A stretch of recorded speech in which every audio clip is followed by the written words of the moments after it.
This is what positive politics can do. This is what a positive, hopeful vision and a Platform and a team together can make happen.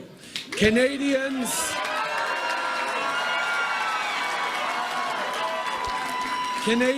from all across this great country sent a clear message tonight. It's time for a change in this country, my friends, a real change. That was Justin Trudeau. He has just been elected the new Liberal Prime Minister of Canada. After Stephen Harper's dreadful stint as the nation's leader, who brought in measures to oppress Muslims, Trudeau comes as a welcome change with his leftist liberal policies. In the next clip, we have the latest front-runner in the US presidential race, Bernie Sanders, and he is trying to explain what democratic socialism is. So are you worried or concerned at all about framing yourself as this, that I think that so many people have a negative connotation? Not if we have the opportunity to describe what democratic socialism means. And what that means is you have countries like Denmark, Sweden, Norway, other European countries which have had social democratic governments and labor governments. And the result of that is, in those countries, health care is a right of all people. I don't see that as a great problem. At a time when so many of our young people can't afford to go to college, tuition is free in many of those countries. They have excellent child care, strong retirement benefits. They're often very strongly pro-environment, taking on climate change. So I think when people understand that in those countries, governments are working for the middle class rather than the billionaire class, I think we can get our message across. America, certainly when you talk about politics, you have to frame us as we do everything perfectly. Is it dangerous? How hard is it to say we should, in this field, we should be more like these I think we've got countries? to be honest. There are a lot of things that we do very, very well. But there are things that we do not do particularly well. Are we happy that 99% of all new income is going to the top 1%? Are we happy that one family in this country owns more wealth than the bottom 130 million people? Are we happy that we have a campaign finance system now through Citizens United that allows billionaires to buy elections? Are we happy that we are not fighting effectively against climate change?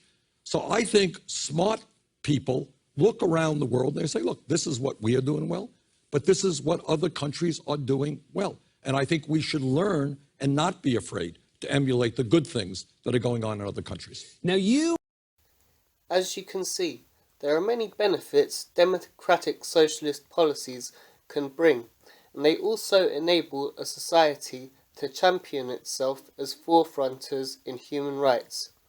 He also isn't too fond on the bankers. I will get you a second. Okay, thank you. I'll tell him. In my view, Secretary Clinton, Congress does not regulate Wall Street. Wall Street regulates Congress.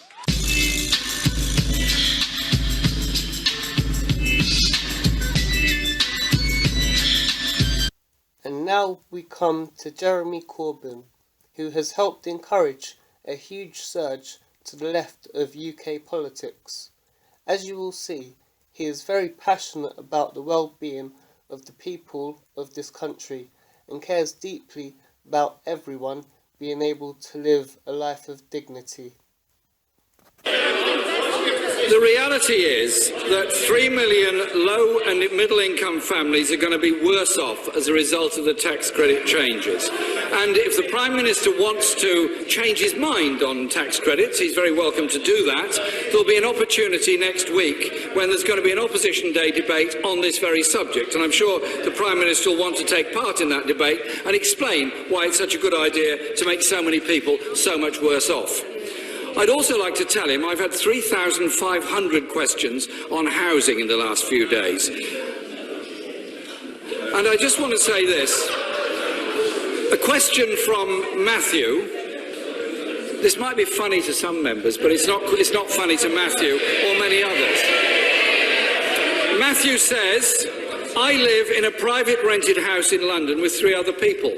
Despite earning a salary well over the median wage, Buying even the cheapest of properties is well beyond my reach for years to come. Does the Prime Minister think it's fair that and does he really believe that £450,000 is actually an affordable price for a new home for somebody on an average income to try and aspire to?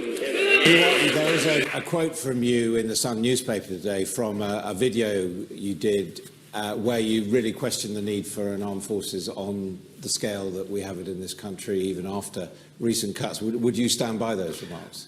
I don't know what the remarks are because I don't buy the Sun newspaper. It's the motherfucking Eagle Double G. Snoop Dogg! You know I'm mobbing with the D.O.